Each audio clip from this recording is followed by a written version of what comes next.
कधी कधी काही घटना अशा घडतात की आपल्याला समाज म्हणून आरशात पाहायला भाग पाडतात. 7 वर्षाच्या मुलाच्या डोळ्यासमोर त्याच्या आईला पेट्रोल टाकून लायटरने पेटवून देण्यात आलं आणि तो निरागस मुलगा रडत रडत सोशल मीडियावर सांगतोय, माझ्या आईला जिवंत जाळलं. ही घटना आहे ग्रेटर नोएडा दिल्लीत आणि आज सगळा देश आक्रोश करतोय. निकेला न्याय मिळालाच पाहिजे.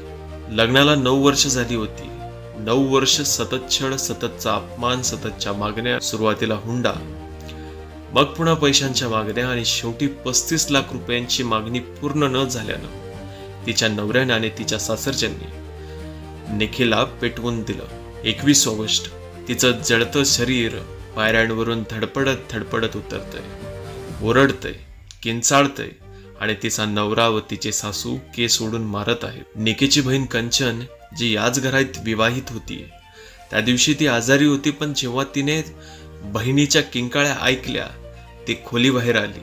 समोर तिची बहीण पेटलेल्या अवस्थेत धडपडत होती आणि कंचनने धैर्य दाखवत तिला वाचवण्याचा प्रयत्न केला, पण दुर्दैवानं निकी वाचली नाही. रुग्णालयात नेताना तिने प्राण सोडले. आज तिचे आई वडील ओरडून सांगत आहेत, निकीचे मारेकरी जिवंत राहू नयेत, त्यांचा एन्काउंटर झाला पाहिजे. हा केवळ एका स्त्रीचा खून नाही, हा आपल्या समाजाच्या विवेकाला दिलेला झटका आहे.